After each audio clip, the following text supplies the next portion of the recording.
All right, now we're going to take a look at the most missed questions from section 8.2 on the Khan Academy work from yesterday. So this first one, we have Zayden received the following problem. A particle moves in a straight line with a velocity v of t, meters per second, which is graphed, where t is time in seconds. At t equals 6, the particle's distance from the starting point was 5 meters. All right, so at t equals 6, we're at 5 meters in the positive direction. What is the particle's displacement between t equals 6 and t equals 9? All right, so the displacement is the net amount of change or the accumulated change. All right, so we want to accumulate change, so we've got the integral from, and we want to go from 6 to 9, so 6 to 9 of v of t dt, because area under velocity is accumulated change or displacement. All right, so we look at our choices here. We do have an integral from 6 to 9 of v of t dt, which is choice A. Now, my guess is many of you answered likely choice B, and B would be if you were looking for the position at a certain time, not the displacement. So if we were looking at the position at time 9, then it would be B. But this only wanted the displacement, so it's just the integral portion where we're accumulating the change from time 6 to time 9. All right, rolling to the next one. This is another one that was a common mistake. All right, so we have a little hiccup in the video there. Sorry about that. But we're back for the next one that was commonly missed.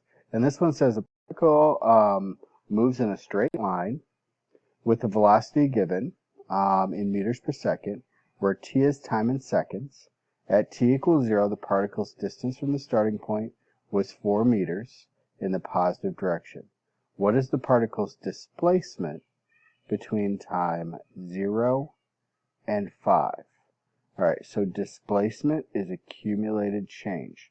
So we're looking at an integral from time 0 to 5, all right, of our 3 sine t plus 2 dt. Now that was really our velocity, so integral from 0 to 5 of v of t dt. All right. And that's the accumulated change, so it's our velocity. That, based on my eyesight, looks like it's going to be C. All right, because again, they want displacement of the particle, not the displacement of velocity. They want the displacement of the particle, so we're looking at C. All right, taking a look at the next one, it says the velocity of a particle moving along the x-axis, v of t, is given by cosine t. At t equals pi over 2, the position is 2. All right, what is the position of the particle s of t at any time?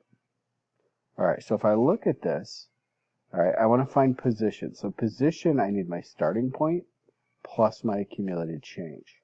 So if I want s of t equals, all right, I'm going to have a starting position, which I know the position at pi over 2, all right, plus an integral from pi over 2 to x, all right, or t, we can do this really two ways, of t, of cosine x dx, all right, which is our velocity function. All right, so I take the antiderivative. I know s of 2 is 2, so I have 2 plus. Antiderivative of cosine is sine, so I have sine x, from pi over 2 to t. That's 2 plus sine t minus sine of pi over 2. All right, pi over 2 is 1 for sine, so we end up with 1 plus sine t. All right, and that's going to be our position function, s of t, for any time t. So I look for 1 plus sine t, and I've got that here as choice C. All right, now, that's how I think about the problem now. I'll be honest that in old days, I would have thought of this problem a little differently. I would have done it like this. I would have said velocity is cosine of t. All right, So I take the integral of velocity is position, s of t, equals sine t plus c. And then I would have said I have a known position at pi over 2. I know the answer is 2. So 2 equals sine pi over 2 plus c. Sine pi over 2 is 1, so I subtract that over. I get 1 equals c. And then, sure enough, I'm to the same answer. All right, so whichever way we treat this problem, it really gives us the same result. It's just two options to approach it.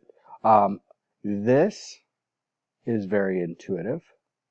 All right, but this side really is the one that becomes the most useful down the road when we want to start to use this in multiple different scenarios. All right, so I really want to push you towards that first way that I showed it. All right, I think we have just one more problem here. Let me check. Yep, this is going to be the last one of the most commonly missed out of 8.2. All right, so it says, as a particle moves along the number line, its position at time t is given by v of t, and its acceleration by a of t equals negative cosine t. And then we have two given pieces of information.